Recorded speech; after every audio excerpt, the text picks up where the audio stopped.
The Indiana Fever's 10-10 record without Caitlin Clark isn't just a statistic. It's a revelation that completely destroys the narrative everyone's been pushing about championship dependency.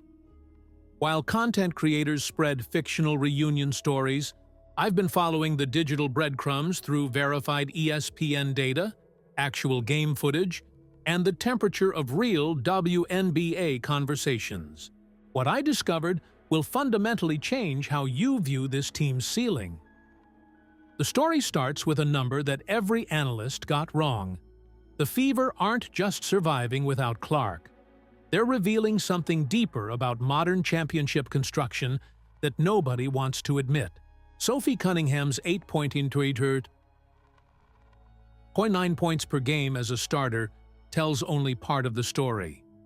Lexie Hull's expanded 6 points, 4 rebounds contribution scratches the surface. But when you dig into the metagame, when you really examine what these numbers expose about team identity, the picture becomes clear. This isn't about dependency. It's about evolution. Before we dive deeper into this investigation, I need you to understand something. The channels spreading fictional Clark return stories are missing the real narrative. They're manufacturing drama, while the actual story unfolds in practice facilities, locker rooms, and fourth-quarter moments that don't make headlines. If you want the authentic analysis that connects these dots, hit that subscribe button right now. This is exactly the kind of insider perspective you won't find anywhere else. Here's what we're uncovering today. First, the mathematical reality behind that 10-10 record and why it's not what you think. Second, how Sophie Cunningham's role transformation reveals something crucial about championship team construction. Third, the Lexie Hull factor that nobody's talking about, but should be. Fourth, the net rating truth that exposes why Clark's return changes everything. And finally, what this actually means for the Fever's championship window that opens in exactly 10 days. The dependency myth starts with a fundamental misunderstanding of what that 10-10 record actually represents. When the basketball world looks at Indiana's performance without Caitlin Clark, they see mediocrity. I see something completely different. Let me break down what the signals actually tell us. The Fever's net rating without Clark sits at -0.3. That's not championship level, but here's what everyone misses. That number represents playing slightly below average team level while missing a player with a plus 6.4 net rating impact. The mathematical gap isn't as catastrophic as the narrative suggests. But the story gets more interesting when you examine the context. That 10-10 record includes 3 separate stretches without Clark this season. Each time, the team adapted differently. The first stretch, they relied heavily on isolation plays and individual brilliance. The second stretch, they started moving the ball more effectively. The third stretch, something clicked. Sophie Cunningham's evolution tells the real story. Her 8.9 points per game as a starter during Clark's absence isn't just statistical production, it's positional evolution. I've been tracking her shot selection, her defensive assignments, her leadership moments in fourth quarters. She's not just filling Clark's minutes, she's filling Clark's leadership vacuum. Reading between the lines of practice reports and post-game interviews, a different picture emerges. Cunningham has become the vocal leader in Clark's absence. Her fiery personality, which used to be directed at opponents, now galvanizes teammates. When the Fever went on that 5-game winning streak without Clark, Cunningham was the catalyst. The temperature of online conversations around Sophie reveals something fascinating. Fever fans who initially worried about her ability to handle increased responsibility now view her as indispensable. The Reddit threads, the social media discussions, the forum conversations all point to the same conclusion. Sophie Cunningham proved she's not just a role player. She's a foundational piece. This is the moment where championship teams separate themselves from good teams. They don't just survive adversity. They use it to discover capabilities they never knew existed. Now, let's talk about the Lexie Hull, variable that changes everything. Hull's 6 points, 4 rebounds contribution seems modest, until you analyze the advanced metrics. Her plus-minus rating during Clark's absence tells a different story. Her defensive versatility, her ability to guard multiple positions, her court vision that doesn't show up in assist statistics. Hull has quietly become the perfect complement to whatever lineup the Fever deploy. Following the digital breadcrumbs, through social media interactions, team chemistry reports, and practice footage analysis, a clear pattern emerges. Hull and Cunningham have developed an almost telepathic understanding. Their bestie relationship off the court translates to seamless basketball chemistry. They anticipate each other's movements, cover each other's mistakes, and create opportunities through pure basketball instinct. The online chatter confirms what the eye test suggests. When Hull and Cunningham share the court without Clark, the Fever don't just maintain their identity. They discover new dimensions of their identity. But here's where the investigation takes an unexpected turn. The net rating reality exposes why Clark's return isn't just addition by addition. It's multiplication. The Fever's offensive output with Clark jumps to plus 4.4 over expected performance. That's third best in the entire WNBA. Without her, they sink to league average. But the players who emerged during her absence don't disappear. When she returns, they become enhanced versions of themselves. I've been connecting the dots through multiple sources, and the signals all point to the same conclusion. Clark's return to a team that proved it can function without her creates something exponentially more dangerous than Clark returning to a dependent team. Sophie Cunningham, with increased confidence and expanded leadership skills, playing alongside Clark's elite playmaking. Lexie Hull with expanded defensive versatility and court awareness, complementing Clark's offensive brilliance. The supporting cast that learned to step up in crucial moments, now supporting a player who elevates everyone's ceiling. This is Championship Team Construction 101. The best teams don't just have superstars. They have superstars supported by players who discovered their own greatness through adversity.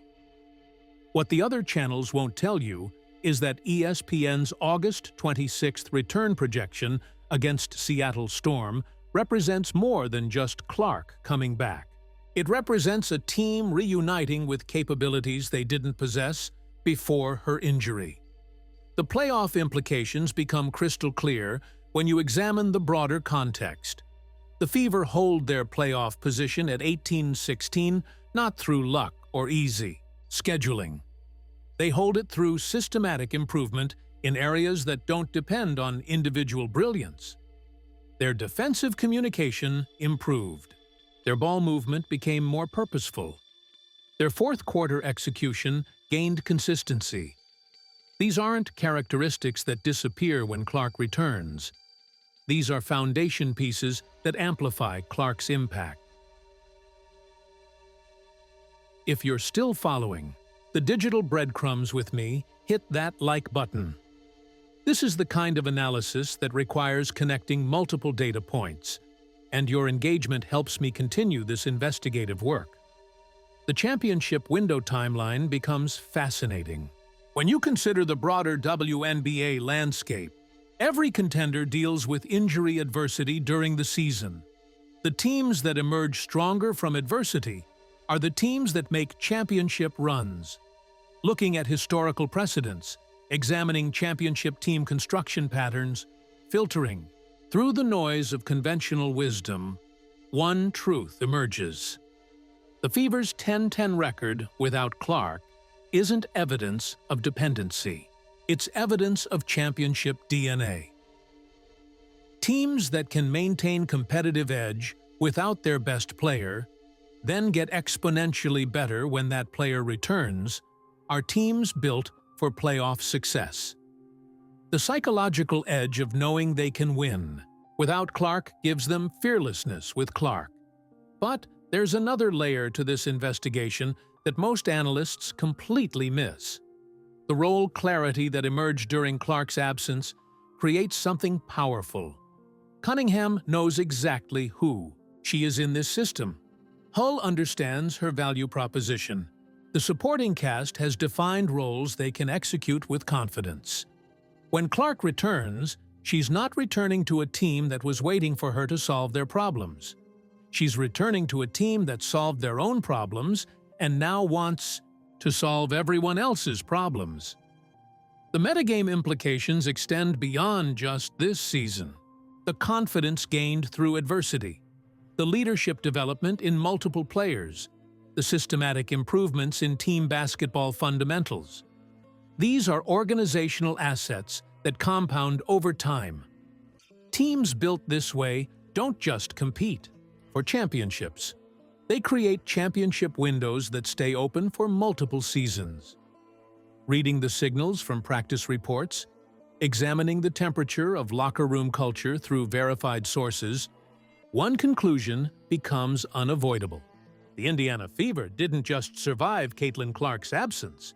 They used it to become something they couldn't have become otherwise.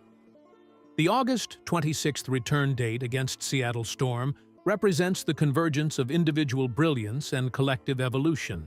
It's not just Clark coming back. It's the emergence of the team they were always capable of becoming. So, what does this actually mean for the championship? Conversation? Everything. The teams that concern opposing coaches aren't the teams with obvious dependency structures. They're the teams with multiple players capable of taking over games, multiple leaders capable of rallying teammates, multiple systems capable of adapting to different scenarios. The Fever's 10-10 record without Clark proves they're exactly that kind of team. When you combine Clark's elite individual impact with a supporting cast that proved its championship mettle through adversity, you get something that hasn't existed in Indiana since their championship runs. You get a team built for the chaos and unpredictability of playoff basketball. The dependency myth dies when you examine what actually happened during those games without Clark. The Fever didn't just maintain their identity. They expanded their identity. They didn't just survive adversity. They thrived through adversity. And in 10 days, when Clark steps back onto the court against Seattle Storm, we're not just watching a player return from injury. We're watching the birth of a championship contender that earned its legitimacy through the hardest possible path. That's the story nobody else is telling you. That's the narrative hiding behind the surface statistics. That's what happens when you follow the digital breadcrumbs instead of accepting the conventional wisdom. The 10-10 record isn't evidence of dependency. It's evidence of championship DNA emerging exactly when it needed to emerge. So here's what I need from you, the narrative analysts who understand that real basketball stories live in the details. First, what do you think about this dependency myth investigation? Drop your analysis in the comments below. Second, if this kind of authentic WNBA analysis is what you're looking for, subscribe for more insider perspectives. And third, share this with anyone who still believes the Fever can't win without Caitlin Clark. Because in 10 days, we're all going to witness what happens when elite individual talent meets proven collective resilience. And the basketball world isn't ready for what that combination creates. The temperature of this story changes everything. The Fever's championship window isn't just opening. It's been forged through adversity into something no one saw coming. That's how real championship teams are born. Not through dependency, but through proving they don't need anyone to be great, then getting everyone back to become unstoppable.